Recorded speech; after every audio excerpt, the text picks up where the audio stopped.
The bullet whizzed past Yates Sullivan's head close enough that he felt the heat of it graze his left ear. And in that single moment of stark clarity between life and death, he knew he had to get his herd as far from the border as possible before sundown. Texas stretched out before him in endless waves of brown and gold, the land harsh and unforgiving in the summer of 1878. Yates had been driving cattle alone for the better part of 3 years now, ever since his younger brother had caught fever and died in a dusty room above a saloon in San Antonio. The loneliness had become like a second skin, something he wore without thinking about it most days. But there were nights when the stars spread overhead like diamonds scattered on black velvet, and he felt the weight of solitude pressing down on his chest until he could barely breathe. He urged his horse forward, a sturdy bay mare named Copper, and whistled to his dogs. The herd was restless today, 200 head of cattle that seemed to sense something in the air. Maybe it was the heat, or maybe they could smell the approaching storm that Yates had noticed building on the western horizon since mid-morning. Dark clouds piled up like mountains in the distance, and he knew they were in for a rough night if he did not find shelter soon. The shot had come from a group of bandits he had spotted an hour back, men who made their living stealing cattle and horses from anyone foolish enough to travel these parts alone. Yates had managed to outrun them, but only because he knew this stretch of land better than most. He had driven cattle through here a dozen times, knew every watering hole and box canyon, every stand of mesquite that could provide cover in a pinch. As the afternoon wore on, the cattle began to low and shift nervously. Yates could feel the electricity building in the air, that peculiar tension that came before a storm. He needed to get them settled before the rain hit, or he would have a stampede on his hands. A stampede could scatter his herd across miles of territory, and it would take weeks to round them up again, if he ever found them all. He was searching for a place to bed down when he heard it, a sound so unexpected and so beautiful that at first he thought he must be imagining it. A woman's voice, clear and sweet, rising and falling in a melody that seemed to come from the earth itself. The song was unfamiliar to him, not a hymn or a folk tune, but something older, something that spoke of longing and hope in equal measure. The cattle heard it too. Their heads came up, ears pricked forward, and the nervous shuffling that had characterized their movement all afternoon began to slow. Yates sat frozen in his saddle, one hand on the reins, the other resting on his thigh as he tried to make sense of what he was hearing. Out here, miles from the nearest town, there should not be anyone, let alone a woman singing. He nudged Copper forward, moving slowly so as not to spook the herd. The cattle were following the sound now, drawn toward it like moths to a flame, their earlier agitation forgotten. Yates had been working with cattle long enough to know that this was extraordinary. These animals had been on the verge of panic just moments ago, and now they moved with a calm purpose that defied explanation. The voice grew louder as he rode around a small rise, and then he saw her. She was standing in a hollow between two hills, surrounded by nothing but grass and sky, her arms spread wide as if to embrace the whole world. Her dress was simple, a faded blue cotton that had seen better days, and her dark hair hung loose down her back, tangled and wild. She could not have been more than 25, her face young and unlined, though there was something in her eyes that suggested she had seen more of life than most people twice her age. She did not seem to notice him at first, so absorbed was she in her singing. The melody rose and fell, sometimes soft as a whisper, sometimes strong enough to carry across the prairie. And all around her, the cattle gathered, forming a rough circle, their heads lowered, their bodies swaying slightly in time with the music. Yates dismounted slowly, his boots hitting the ground with barely a sound. He did not want to startle her, did not want to break whatever spell she had woven over his herd. He stood there holding Copper's reins, watching as this strange woman sang his cattle into a state of peace he had never seen before. When the song finally ended, she lowered her arms and opened her eyes. They were gray, he noticed, the color of storm clouds, and they fixed on him with an intensity that made him take a step backward. For a long moment, neither of them spoke. The wind picked up, carrying with it the scent of rain and dust, and somewhere in the distance, thunder rumbled. "You have a beautiful voice," Yates said finally, his own voice rough from disuse. He had not had a real conversation with anyone in weeks, and the words felt clumsy in his mouth. She tilted her head, studying him with those grave gray eyes. "Your cattle were frightened," she said. Her voice when she spoke was different from when she sang, more earthly, touched with an accent he could not quite place. "I thought I might help them." "You did more than help them," Yates said. He gestured at the herd, which had settled into the hollow as if they had planned to spend the night there all along. "I have never seen anything like that in my life." A small smile touched her lips, but it did not reach her eyes. "My mother taught me," she said. She used to sing to the animals back in Ireland, said it was an old gift passed down through the women in our family. "Ireland," Yates repeated. That explained the accent, faint though it was. "You are a long way from home." The smile faded. "I have no home," she said simply. "Not anymore." Before Yates could ask what she meant, the first fat drops of rain began to fall.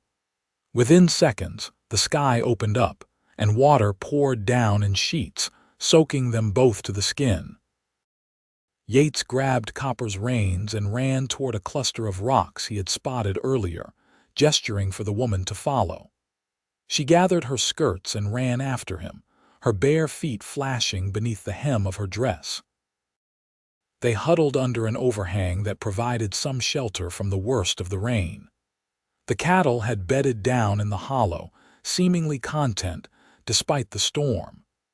Yates could see them through the curtain of water, dark shapes against the darkening landscape. His dogs had found shelter beneath a nearby bush, and he could hear them whining softly. "What is your name?" he asked, turning to look at the woman beside him. Water dripped from her hair, ran down her face, but she did not seem to mind. "Greta Tierney," she said. "And you?" "Yates Sullivan." He hesitated, then added, "I am driving these cattle to Rico, up near the New Mexico border. It is another 3 days' ride from here, maybe 4 if the weather stays bad." Greta nodded, wrapping her arms around herself. Now that the initial shock of the rain had worn off, Yates could see that she was shivering. He shrugged out of his coat and draped it over her shoulders. She looked up at him in surprise but did not protest. "Thank you," she said softly. They sat in silence for a while, listening to the rain hammer against the rocks above their heads. Yates found himself stealing glances at her, trying to piece together her story. She was clearly educated, her speech too refined for her to be a simple farm girl. But her dress was worn, her feet bare, and there was a wariness in her eyes that spoke of hardship. "How did you end up out here?" he asked finally. "There is nothing for miles in any direction." Greta was quiet for so long that he thought she might not answer. Then she said, "I was traveling with a wagon train. We were headed to California, a group of families looking for a better life. But there was sickness, and my parents died within a week of each other. After that, the leader of the train said I would have to marry one of the single men if I wanted to continue on with them. He said they could not afford to feed someone who was not contributing to the group." Yates felt a flash of anger at that. It was true that resources were scarce on the trail, but to force a grieving woman into marriage seemed cruel beyond measure. "I refused," Greta continued. "So they left me at a way station with a few supplies and some money." The man who ran the station seemed kind enough at first, but then he started making advances, telling me that I owed him for his hospitality. I ran away in the middle of the night, took what I could carry, and started walking. How long ago was that? Yates asked. 5 days, maybe 6. I lost track of time. She looked down at her hands, which were chapped and raw. I knew I could not survive out here alone, but I thought maybe I would find another wagon train or a town or something. I just kept walking. The rain was starting to let up, though the sky was still dark. Yates knew they would be stuck here for the night, that there was no point in trying to move the herd until morning. He stood and walked to the edge of the overhang, looking out at the landscape. The hollow where the cattle had settled was filling with water, creating a temporary pond. It would be gone by morning, soaked into the thirsty earth, but for now it provided the herd with plenty to drink. "You can travel with me," he said, turning back to face Greta. "To Rico, I mean. It is not much of a town, but there are people there and you will be safe." She looked up at him, her gray eyes searching his face. "Why would you help me?" she asked. "You do not know me." Yates shrugged. "Out here we help each other," he said. "It is the only way to survive." That was part of the truth, but not all of it. The real reason was that, when he had heard her voice, had seen the way his cattle responded to her singing, something in his chest had shifted. The loneliness that had been his constant companion for so long had suddenly felt unbearable, and the thought of watching her walk away into the wilderness was more than he could stand. Greta seemed to sense that there was more to his offer than simple charity, but she nodded. "Thank you," she said. "I accept." They spent the night huddled under the overhang, not touching but close enough that Yates could hear her breathing. He did not sleep much, too aware of her presence beside him, of the faint scent of rain and sage that clung to her skin. When dawn finally broke, painting the sky in shades of pink and gold, he felt as if he had lived a lifetime in those few hours of darkness. The cattle were calm in the morning, calmer than Yates had ever seen them. They grazed peacefully in the hollow while he saddled Copper and gathered his gear. Greta helped without being asked, moving with an efficiency that suggested she was used to hard work. He found an old blanket in his pack and gave it to her to wrap around her shoulders, since his coat was still damp from the rain. They set out as the sun climbed higher, the herd moving at a steady pace. Yates rode point while his dogs worked the flanks, and Greta walked beside Copper, one hand resting on the stirrup. She did not complain about the pace or the heat, though he could see that her feet were hurting. He made a mental note to buy her a pair of boots when they reached Rico, if he could afford it. Around midday, when the sun was at its zenith and the heat shimmered off the ground in waves, the cattle began to show signs of restlessness again. Yates felt his stomach tighten with worry. They still had a long way to go, and he could not afford another near stampede. "Would you sing to them again?" he asked Greta. "I know it is a lot to ask, but they respond to you in a way they never have with me." She looked up at him, shading her eyes against the sun. "Of course," she said. "Though I warn you, I do not know many songs." "It does not matter what you sing," Yates said. "They just seem to like the sound of your voice." Greta began to sing, the same haunting melody from the day before. Within moments, the cattle's agitation faded. Their ears pricked forward, and they moved with renewed purpose, following the sound of her voice across the prairie. Yates watched in amazement, shaking his head at the sheer impossibility of it all. As the day wore on, he found himself listening not just to the melody but to the words. They were in a language he did not understand, something old and flowing that seemed to belong to the land itself.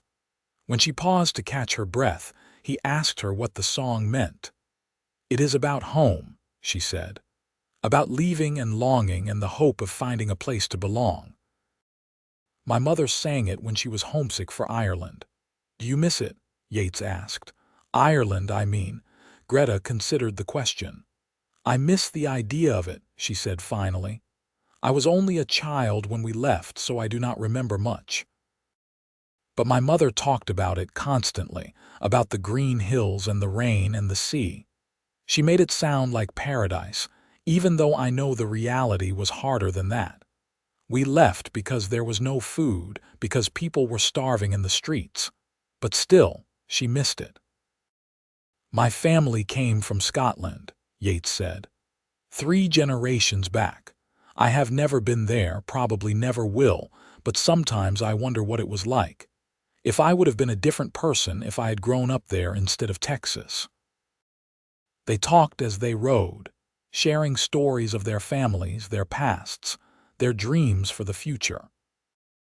Yates learned that Greta had been educated at a convent school in Boston, that she could read and write in 3 languages, that she had hoped to become a teacher before her parents decided to join the wagon train west. Greta learned that Yates had inherited his herd from his father, who had built the ranch from nothing, that he had a sister somewhere in Missouri whom he had not seen in years, that he loved the work despite the loneliness. The hours passed quickly, more quickly than Yates could remember in a long time. The sun was setting when they stopped for the night, painting the western sky in shades of orange and purple. They made camp in a small canyon, sheltered from the wind, and Yates built a fire while Greta tended to copper. He had a little bacon and beans in his supplies, and he cooked them in a battered skillet while she sang softly to the cattle. They ate in comfortable silence, sitting on opposite sides of the fire. When they were finished, Greta stood and walked to the edge of the firelight, looking up at the stars. Yates watched her, the way the light played across her face, the way her hair moved in the breeze. I have not thanked you properly, she said, turning to face him. For what you are doing for me, I know you are taking a risk bringing me along. If people in Rico talk, it could damage your reputation. Yates shrugged. Let them talk, he said. I have never cared much what people think.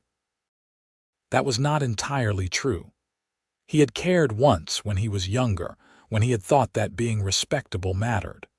But the years of solitude had worn away those concerns, leaving behind only the essentials: survival, honor, and the stubborn belief that doing the right thing was worth any cost.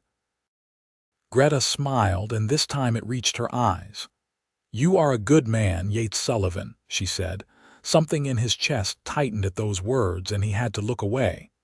Get some sleep, he said gruffly. We have a long day tomorrow. She nodded and spread out the blanket he had given her, lying down with her back to the fire.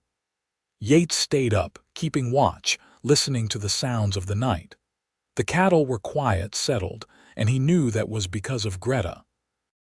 Her presence had changed everything, had brought a peace to his herd and to himself that he had not known he was missing. He thought about the future, about what would happen when they reached Rico. He would deliver his cattle to the buyer there, collect his payment, and then what? Would Greta stay in town, find work as a teacher or a seamstress? Would he return to his ranch alone, back to the endless cycle of work and solitude?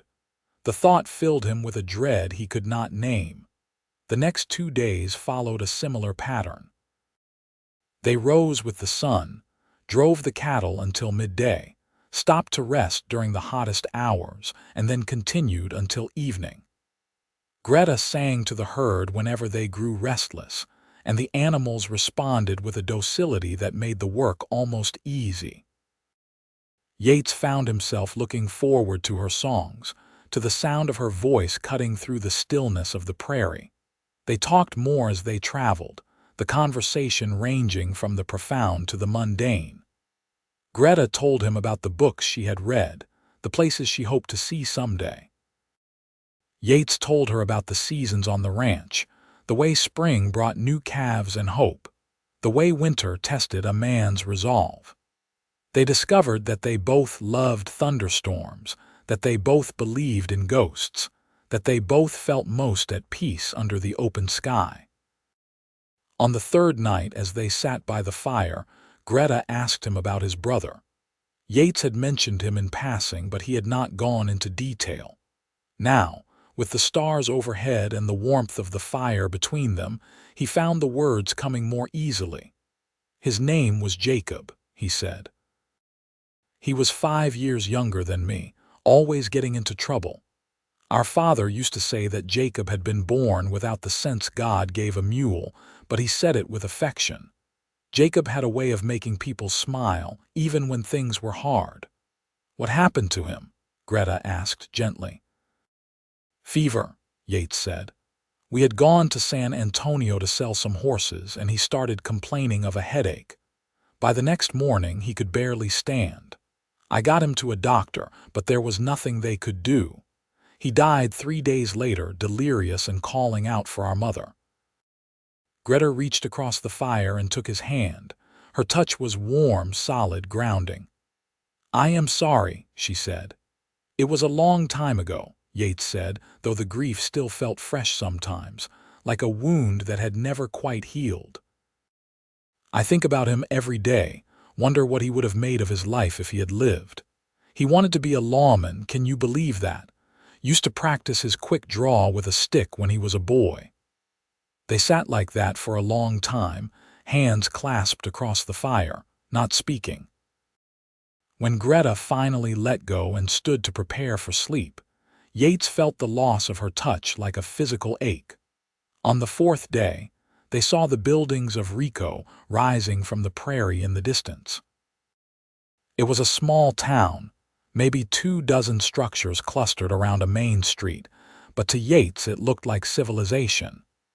He had been coming here for years, knew the people well enough to trade with them, though he had never stayed longer than necessary.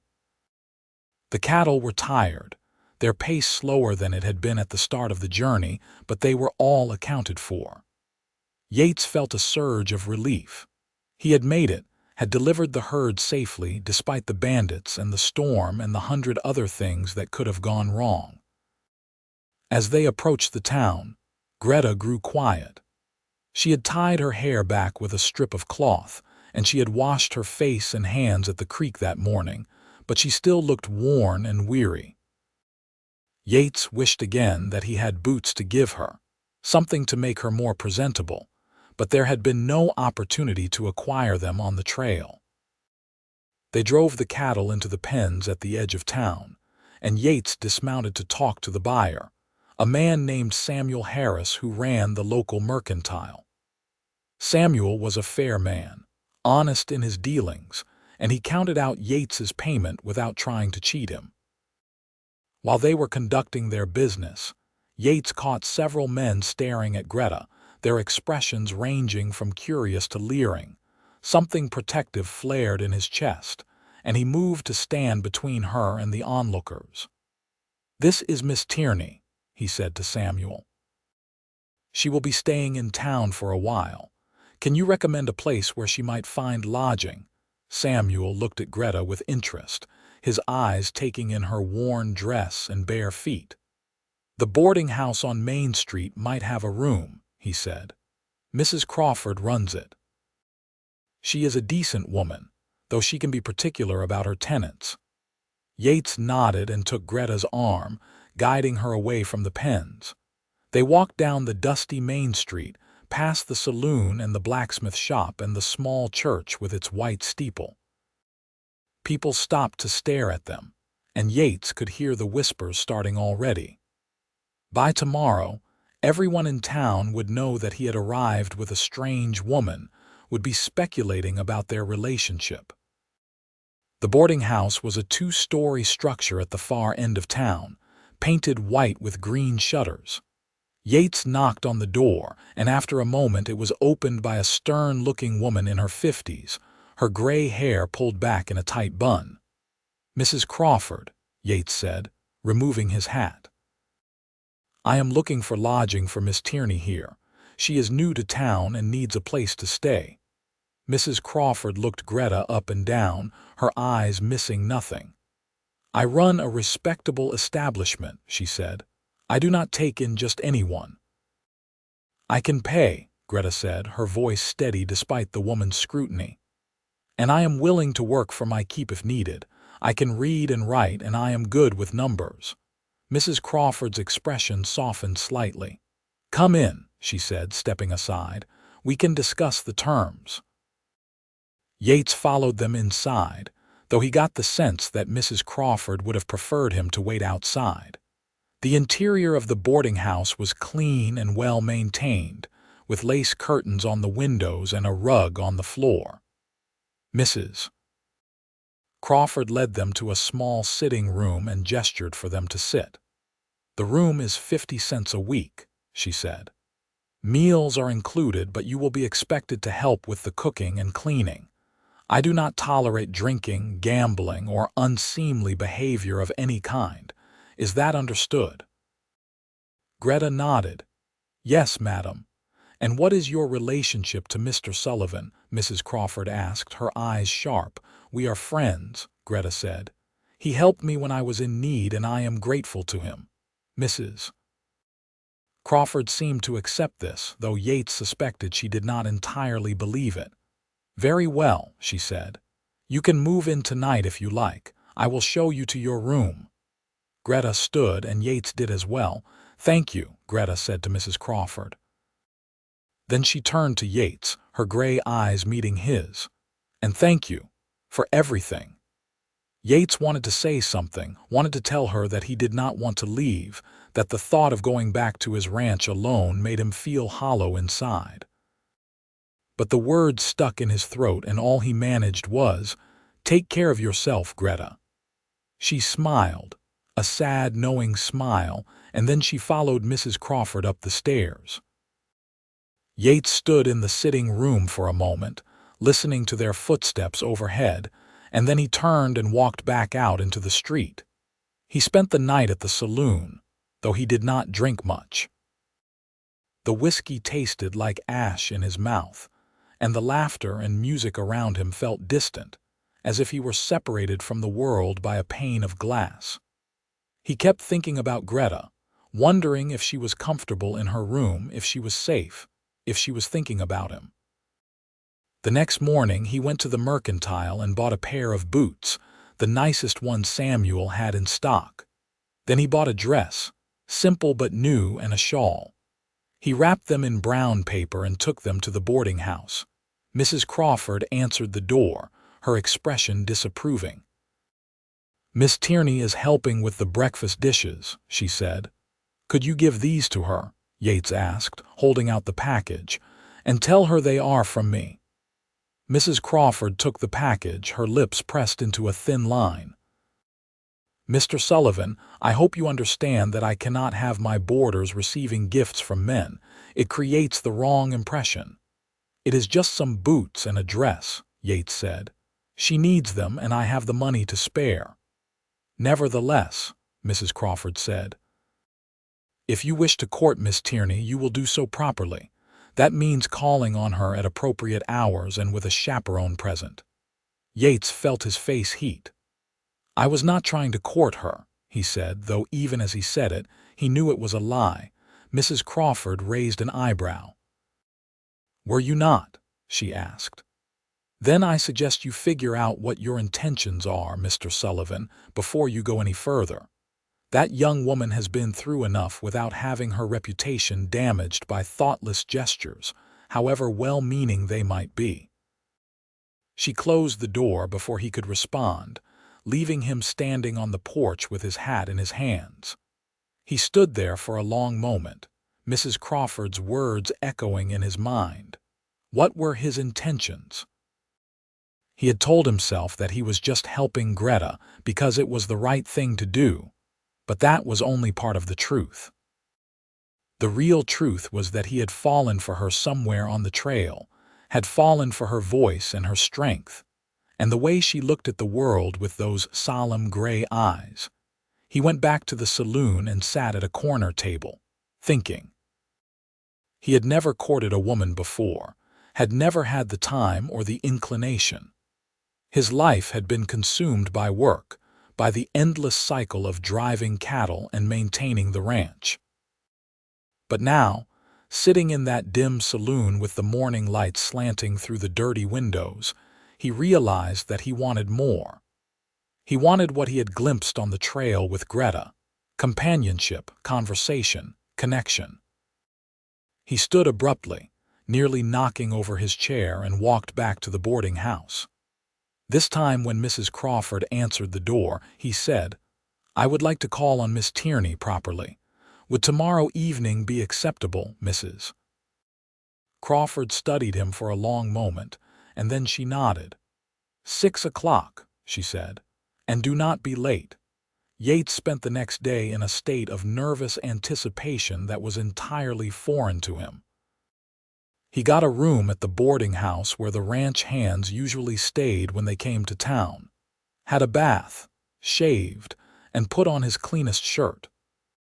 He had never cared much about his appearance, but now he found himself wishing he had something finer to wear, something that would make him look like a man worthy of Greta's attention. At 6 o'clock precisely, he knocked on the door of Mrs. Crawford's boarding house. She let him in with a curt nod and led him to the sitting room where Greta was waiting. She was wearing the dress he had bought her, and her hair was pinned up in a way that made her look older, more sophisticated. The sight of her took his breath away.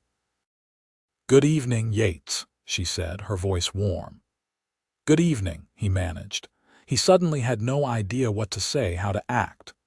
On the trail, conversation had come easily, but here, in this formal setting with Mrs. Crawford sitting in the corner like a hawk, he felt tongue-tied and foolish. Greta seemed to sense his discomfort. "Would you like to sit?" she asked, gesturing to the chair across from her. He sat, perching on the edge of the seat, his hat balanced on his knee.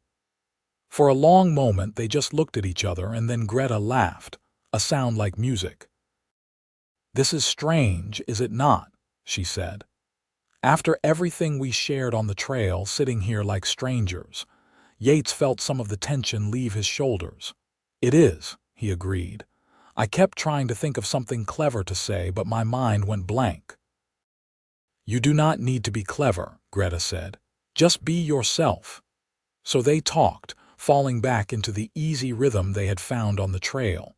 They talked about the town, about the people Greta had met, about the job she had taken helping at the school. Mrs. Crawford had put in a good word for her with the schoolteacher, and Greta was going to start assisting with the younger children next week.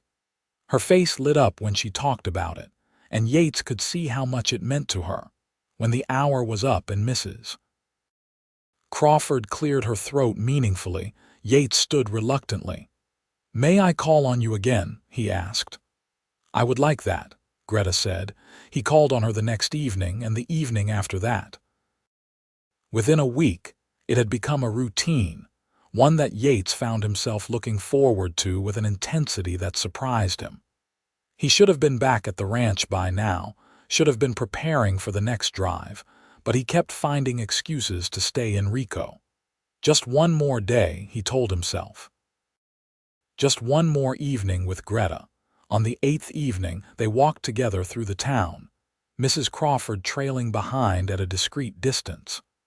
The sun was setting, painting everything in shades of gold, and Yates took Greta's arm as they strolled past the church.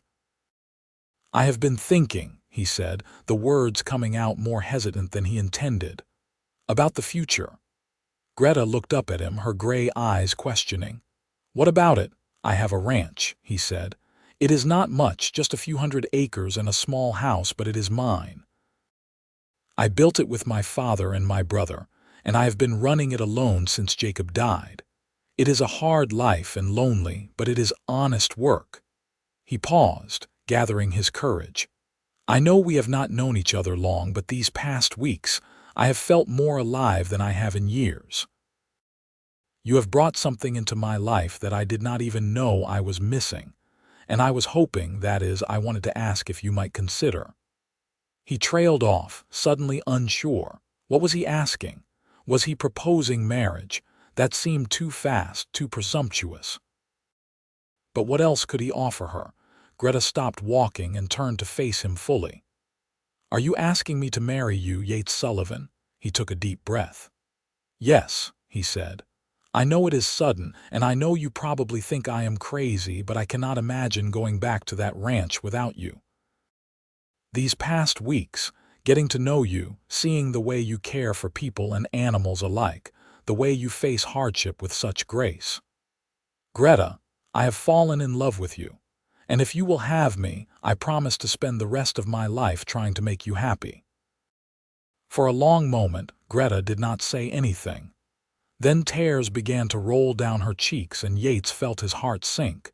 He had ruined everything, had moved too fast, had scared her away. But then she said, "Yes." Yates blinked. "Yes. Yes, I will marry you," Greta said, laughing and crying at the same time. "I love you too, Yates. I think I started falling in love with you that first day when you gave me your coat in the rain. And every day since then, I have loved you more." He pulled her into his arms, not caring that Mrs. Crawford was watching, not caring that people were starting to stare. He held her close, feeling her heart beat against his chest, and for the first time in years he felt complete. They were married 2 weeks later in the little white church on Main Street. Mrs. Crawford helped Greta make a wedding dress, and Samuel Harris stood as Yates's witness. It was a simple ceremony, attended by most of the town, and when the preacher pronounced them man and wife, Yates kissed Greta with a tenderness that made the women in the congregation sigh. After the wedding, they spent the night at the boarding house, in the room that had been Greta's. Mrs. Crawford had made an exception to her rules about married couples, though she made it clear it was only for one night. In the morning, they would leave for Yates's ranch, beginning their life together. They lay in the narrow bed, wrapped in each other's arms, talking in whispers.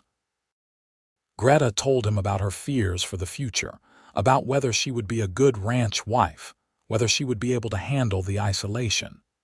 Yates reassured her, telling her that they would face everything together, that she would never be alone as long as he lived. "Will you sing for me?" he asked as the moonlight streamed through the window. Greta began to sing, the same haunting melody she had sung to his cattle that first day. But this time, the words were different, transformed into a song of love and promise. Yates listened, his eyes closed, feeling the vibrations of her voice through her body where it pressed against his. When the song ended, he said, "I love you, Greta Sullivan." "And I love you," she whispered back. The journey to the ranch took 3 days. They traveled slowly, in no rush, stopping often to rest and talk. Yates showed Greta the landmarks he had known all his life, the places where he had camped with his father and brother, the springs where the cattle came to drink in summer. She listened to his stories with rapt attention, asking questions, making him feel as if his life, which had seemed so ordinary to him, was actually something remarkable. When they finally rode over the last rise and saw the ranch spread out below them, Yates felt a mixture of pride and apprehension. The house was small, just 3 rooms, and it had been neglected in the months he had been on the trail. The fences needed mending, and the barn needed a new roof, and there were 1,000 other tasks that would need to be done before winter. But Greta looked at it all with shining eyes. "It is beautiful," she said. "It is a lot of work," Yates said. "And it will be lonely sometimes with just the 2 of us." Greta turned to him and smiled. "We will make it a home," she said, "together." And they did. Over the months that followed, they worked side by side to repair the ranch. Yates mended fences and fixed the barn roof while Greta planted a garden and sewed curtains for the windows. They rose with the sun and fell into bed exhausted each night, but there was a satisfaction in the work that Yates had never felt before. Greta sang to the cattle every evening, and the herd thrived under her care. They were calmer, healthier, more productive than they had ever been. Word spread among the neighboring ranchers about the woman who could soothe cattle with her voice, and people came from miles around to see it for themselves. Some were skeptical, thinking it was just superstition, but when they heard Greta sing and saw the effect it had on the animals, they left believers. As the seasons changed and autumn gave way to winter, Greta discovered she was with child. Yates was overjoyed, though also terrified. The nearest doctor was 2 days' ride away in Rico, and the thought of something going wrong filled him with dread. But Greta was calm, trusting in the wisdom of the women in her family, in the strength of her own body. She sang to the baby as it grew inside her, the same songs she sang to the cattle. Yates would lie beside her at night, his hand on her swelling belly, feeling the child move in response to her voice. It was a miracle, he thought, this new life they had created together. The baby came in the spring, born during a thunderstorm that shook the rafters and rattled the windows. Yates paced in the main room while Mrs. Crawford, who had come to help with the birth, attended to Greta in the bedroom. The hours stretched endlessly, marked by Greta's cries and the rumble of thunder overhead. And then, just as dawn broke and the storm began to clear, he heard it, the thin, reedy wail of a newborn baby. Mrs. Crawford emerged from the bedroom, her sleeves rolled up and her face weary but smiling. "You have a son," she said. Yates rushed into the bedroom where Greta lay propped up against the pillows, her face pale but radiant. In her arms was a tiny bundle wrapped in a blanket. She looked up at him and smiled. "Meet your son," she said. Yates took the baby carefully, cradling him in his arms.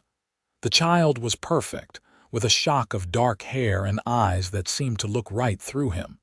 He felt a wave of love so intense it nearly brought him to his knees. "What should we name him?" Greta asked. Yates thought of his brother, of the boy who had died too young, who had never had the chance to live out his dreams.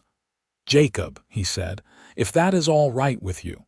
Greta's eyes filled with tears. "Jacob Sullivan," she said, "it is perfect." They raised Jacob with love and care, teaching him to ride and rope and work the ranch. Greta sang to him the way she sang to the cattle, and the boy grew up with music in his soul. He was a happy child, quick to laugh and slow to anger, with his mother's gray eyes and his father's stubborn determination. 2 years later, they had a daughter, whom they named Margaret after Greta's mother. She was born in the middle of summer, when the prairie was ablaze with wildflowers, and she came into the world squalling loud enough to wake the cattle in the far pasture. She had Greta's dark hair and Yates's brown eyes, and from the moment she could walk, she followed her older brother everywhere.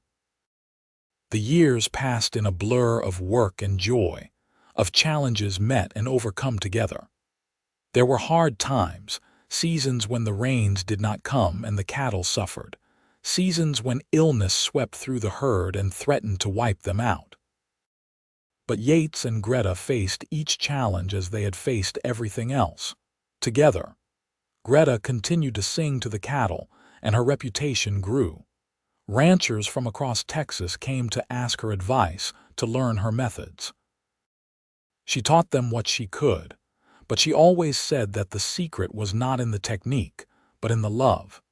You had to care for the animals, she said, had to see them as living beings worthy of respect and kindness.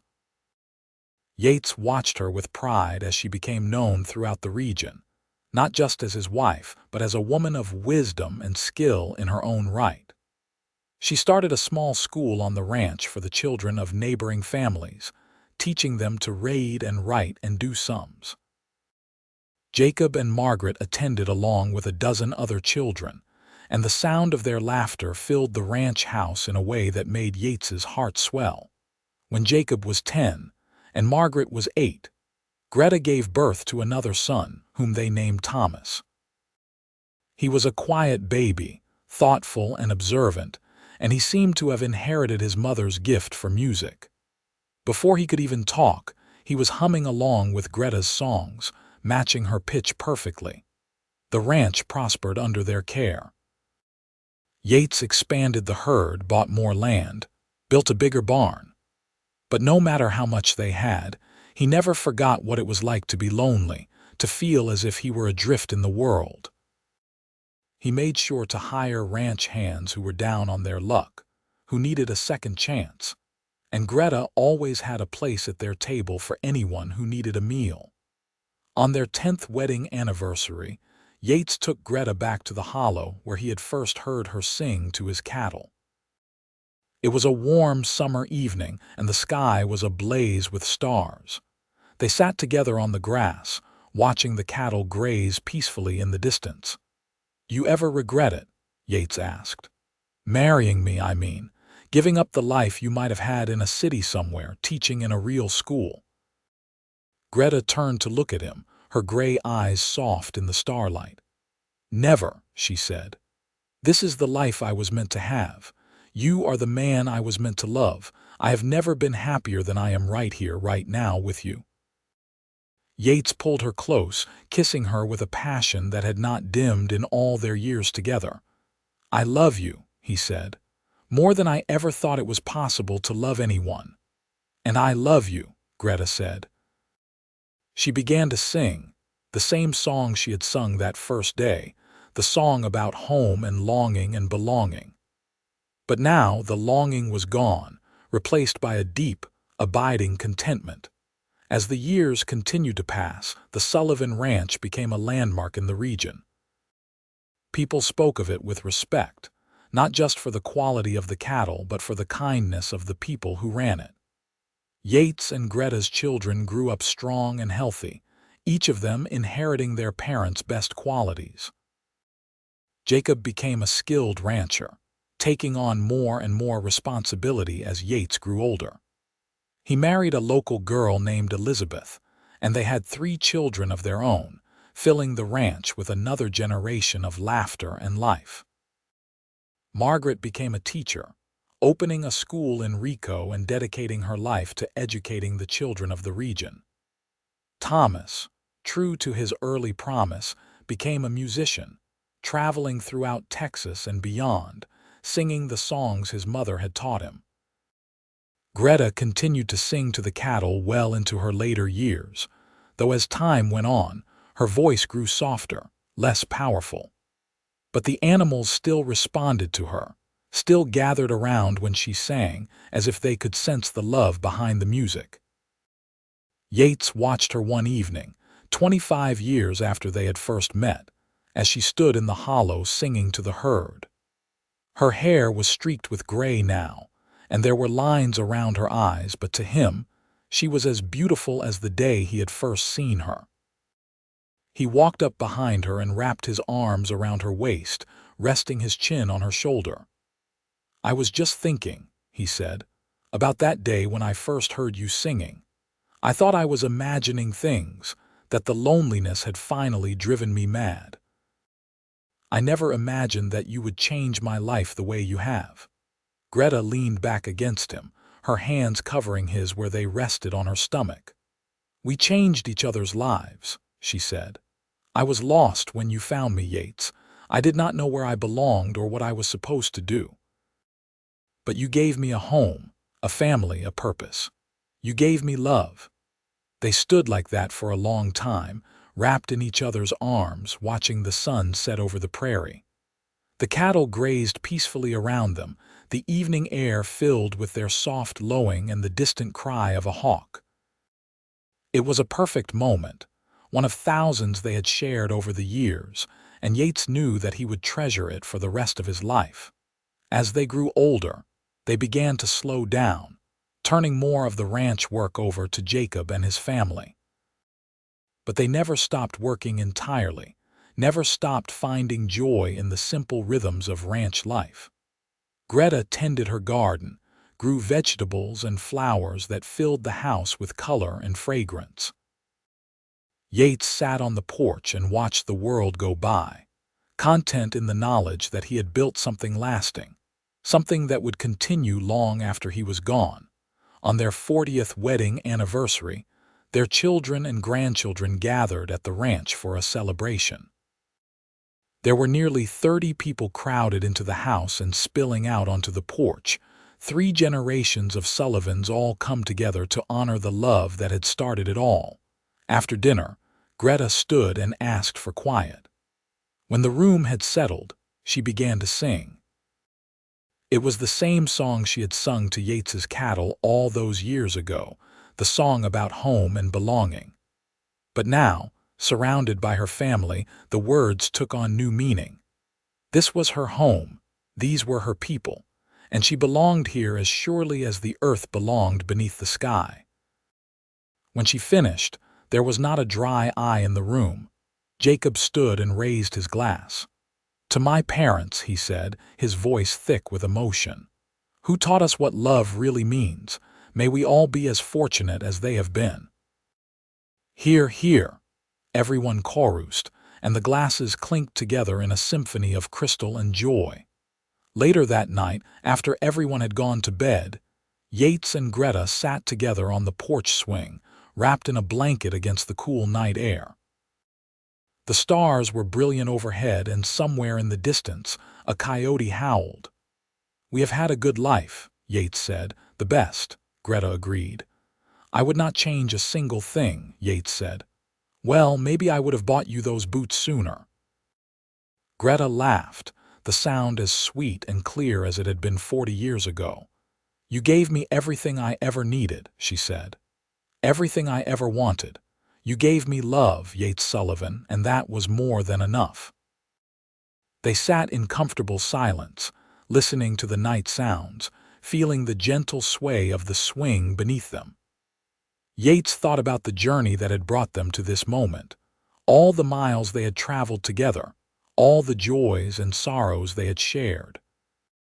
He thought about that first day, when he had heard her voice cutting through the stillness of the prairie, soothing his cattle and his soul. "Sing for me," he said softly. And Greta sang, her voice softer now but no less beautiful, the melody weaving through the darkness like a thread of silver.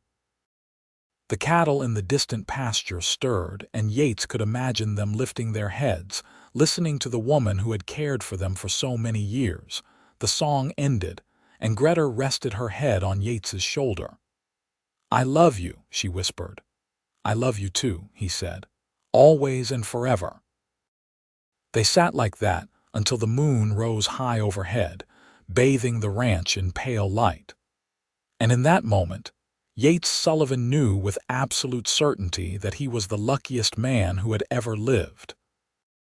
He had found love in the most unexpected place, with the most extraordinary woman, and together they had built a life that was rich beyond measure. The years continued to pass, gentle and slow. Yates and Greta grew old together, their love deepening with each passing season. They watched their grandchildren grow up and have children of their own, saw the ranch continue to thrive under Jacob's capable management. They sat on the porch on warm evenings and told stories about the old days, about the journey that had brought them together, about the life they had built from nothing but hard work and love. When Yates was 73, he fell ill with a fever that would not break. Greta sat by his bedside day and night, singing to him the way she had sung to the cattle all those years. Her voice was thin and reedy now, but it still had the power to soothe, to comfort, to heal. Yates listened to her sing, his hand clasped in hers, and he felt at peace. "I am not afraid," he told her one evening as the sun set beyond the window. "I have lived a good life, a full life. I have loved and been loved. What more could a man ask for?" Greta's eyes filled with tears, but she did not cry. "I will miss you," she said. "Every day for the rest of my life I will miss you." "And I will be waiting for you," Yates said. "On the other side, wherever that is, I will be waiting, and when you come, we will start all over again." He closed his eyes then, and Greta continued to sing, her voice following him into the darkness. When the song ended and she looked down at him, she knew he was gone. The hand that had held her so tightly all these years was still, and the chest that had risen and fallen with breath was motionless. She sat with him for a long time, holding his hand, remembering. And then she stood, smoothed the blanket over his chest, and walked outside. The cattle were in the near pasture, and when they saw her, they gathered at the fence, lowing softly. Greta began to sing, the same song she had sung 45 years ago, when she had been lost and alone and Yates had found her. The cattle listened, their heads lowered, their eyes soft. And as Greta sang, she felt Yates's presence all around her, in the wind that stirred her hair, in the warmth of the sun on her face, in the steady rhythm of her own heartbeat. He was gone, but he was also still here, woven into the fabric of the ranch, into the land itself. Jacob found her there an hour later, standing by the fence, the cattle gathered around her. He put his arm around her shoulders and led her back to the house, where the family was beginning to gather. They mourned together, sharing stories and tears, celebrating the life of a man who had been a husband, a father, a grandfather, and a friend. Greta lived for another 5 years after Yates's death, years that were both lonely and full.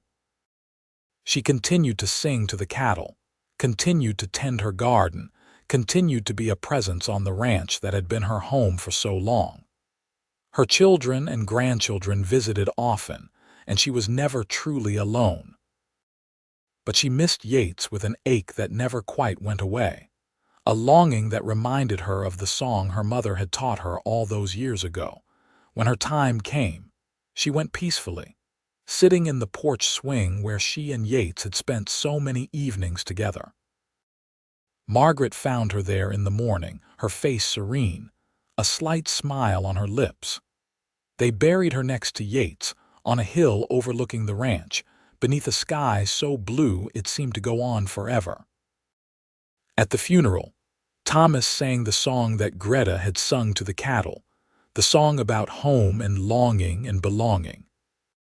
And as his voice rose and fell, carried on the wind across the prairie, the cattle in the distant pastures lifted their heads and listened, as if they could hear their old friend singing to them one last time. The Sullivan Ranch continued to thrive, passed down through the generations, each one adding their own chapter to the story that had begun with a lonely cowboy and a woman who sang to his cattle. They told the story of Yates and Greta often, how they had met by chance and fallen in love, how they had built a life together from nothing but determination and devotion. It became a legend in the region, a testament to the power of love, to the possibility of finding home in the most unexpected places. And on quiet evenings, when the wind blew just right across the prairie, people swore they could hear a woman singing, her voice clear and sweet, soothing the cattle and the souls of all who listened. It was Greta, they said, still caring for the herd, still singing the songs her mother had taught her. And beside her, invisible but present, was Yates, his hand in hers, his heart full, together at last in the place where they had always belonged. Their great-grandchildren grew up hearing the stories, learning the songs, understanding that love was not just a feeling but a choice, a commitment renewed every day through work and sacrifice and simple kindness. They learned that a life well lived was not measured in wealth or fame, but in the relationships we build, the love we share, the legacy we leave behind. The ranch that Yates and Greta had built became more than just a place. It became a symbol of what was possible when two people found each other and chose to build something together.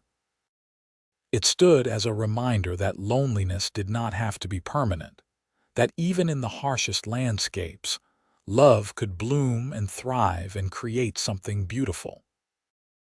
And so the story of the lonely cowboy and the woman who sang to his cattle lived on, passed down through the generations, a tale of hope and love, and the enduring power of a voice that could soothe, both cattle and souls.